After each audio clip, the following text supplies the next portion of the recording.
Steve, news just came out, Steph, and reevaluation date again in about a week. What's kind of just the reaction to that, the mood to that, knowing you'll probably have to close out the regular season now without him? Well, we've kind of known that was going to be the case. We were hoping, maybe he could play 1 game, 2 games at the end of the regular season. But that was kind of a long shot.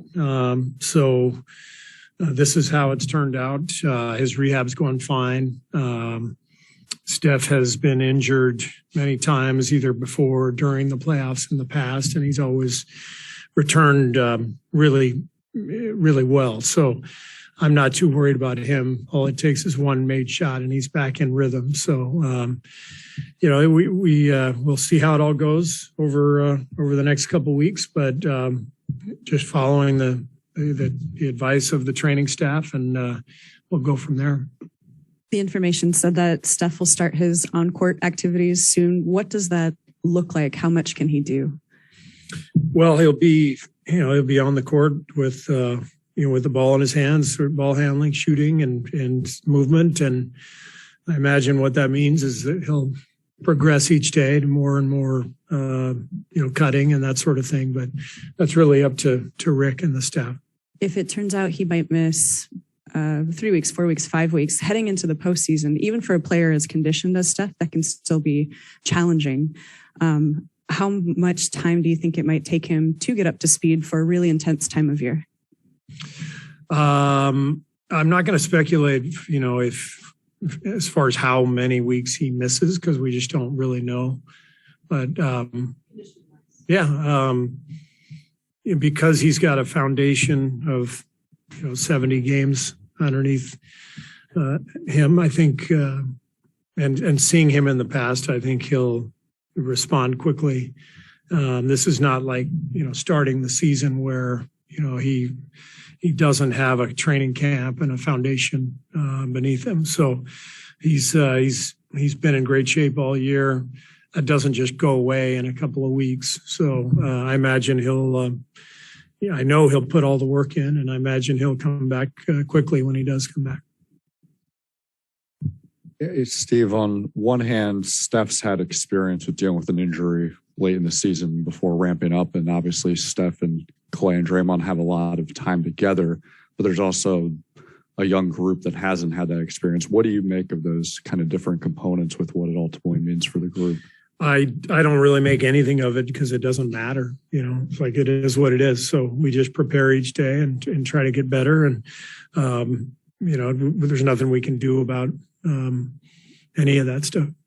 Now you've had some more time to look back at that last game. Draymond said no moral victories, obviously, but what can you take from that game? I mean, there's obviously a lot of positives as well. Yeah, I thought our defense was dramatically better than it's been. We were just much more competitive. Getting Andre and Draymond back in the fold is just huge for us. Those guys are world-class defenders, but also our leaders emotionally, but also strategically getting us into stuff, keeping us organized at both ends. So it was great to see, a more healthy team, not fully healthy, obviously, but a more healthy team. And they responded well, and we got to build on that. And with Andre, is it more kind of just the leadership, the stability that he brings to that second unit that's really helping out the most? Yeah, I mean, it's everything. It's his passing, it's his communication. He's really our point guard with that unit. And then defensively, he's so smart. He guards anybody and everybody, and gets the guys organized. Going back to Steph, just what do you think about the breaks, I guess, that this season you've only had Steph and Clay and Draymond on the floor in the regular season for a total of 11 minutes? What do I think about it? Yes. Again, as I said to Mark, I don't think about it. It's just, there's no point. It's a waste of energy. So I just think about what's next. And if we end up with those guys all together for the first playoff game, then great, let's go. I like our chances. So I'm looking forward. I'm not looking backward. With GP2, he's off the injury report. He's been on the floor, but there still look like there's some plays where he's hobbled. What do you think about what his body is going through and whether this guy can catch a break this season? Well, he's playing really well, and he's in the training room every day and doing everything he can to stay healthy. Training staff's doing their job with him, and he's in a pretty good place. So I know sometimes he gets knocked around and you see him limping out there, but all in all, he's healthy and producing at a high level. What do you think about his impact on defense, the way that the game can change, similar to having an Andre or a Draymond on the floor? There's an instant impact from Gary. As soon as he steps on the floor, you feel it. And it's at both ends, actually. The defense is his calling card, but his scoring around the basket, his knack for playing in that dunker spot, working behind the defense. He gets a lot of easy hoops for us and spaces the floor with his ability to play behind the defense. So it's really been fun to be able to employ him in our different lineups this year. He's had a great year. You've spoken about over the past couple of weeks how different guys like Gary or JK or Moses have earned a rotation spot, especially as you head into the playoffs. Is that still the case? Does it partly depend on health, who the matchups are? Because you've also talked about being able to throw a bunch of different combinations on a night-to-night basis. Yeah, I think that when the playoffs come, all bets are off, and you just go with whatever the best lineup is for that night. Regular season, you don't look at it that way because then you become disjointed and you get a lot of people unhappy, and your chemistry can suffer.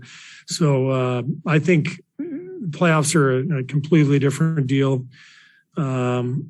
Every game, you just do whatever it takes to win whatever that matchup is. And we have a lot of depth. And there are guys on this team who could play a big role against one team and maybe not even play at all against another. And that's all part of it.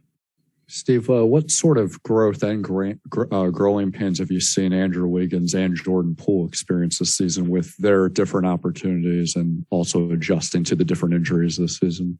Yeah, well, they're in different situations. Obviously, Jordan's establishing himself, as an NBA player, and he's done an amazing job, getting better and better. I think this is his third year.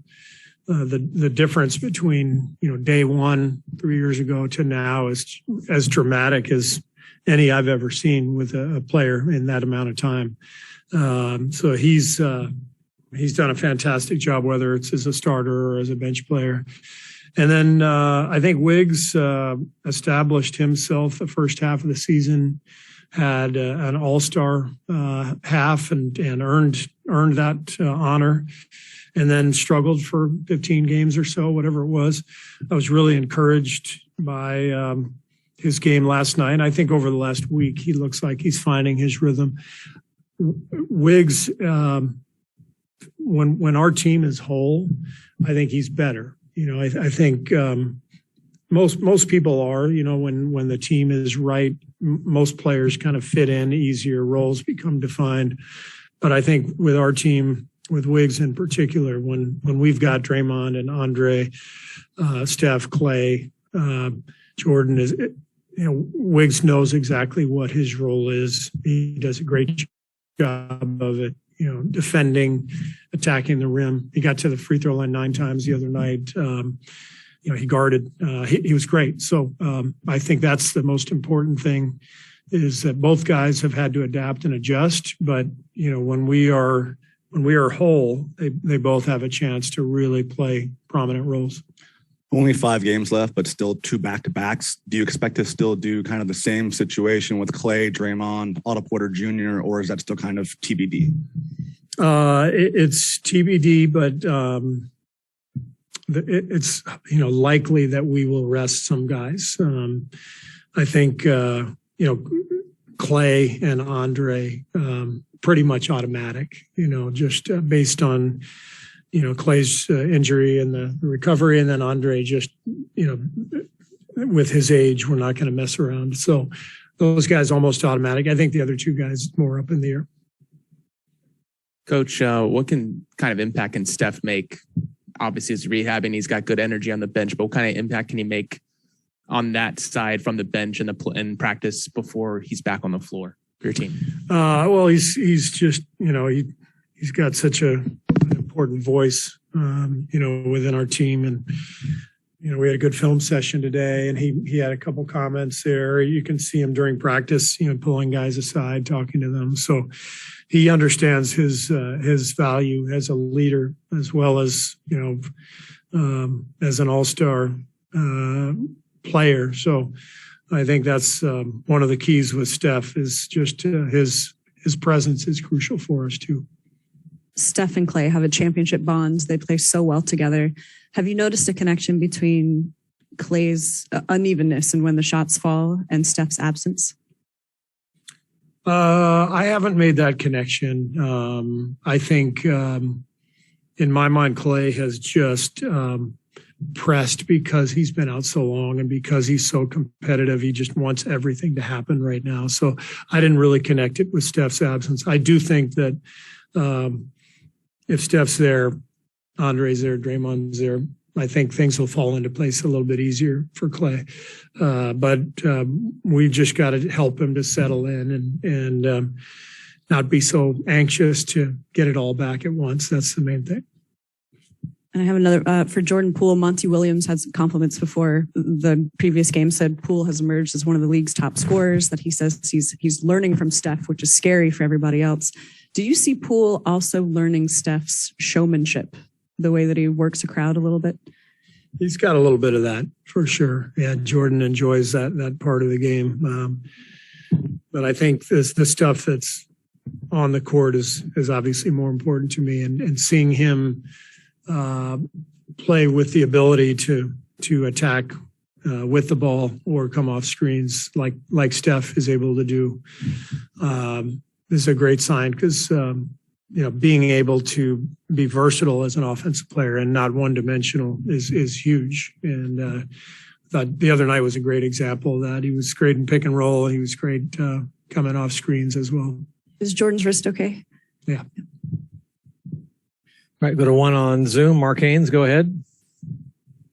Hey, Coach, I know, being healthy is the main objective, obviously, but how concerned are you going into, with looking at the playoff seeding and where you guys may land? How concerning is that, or is it a concern at all?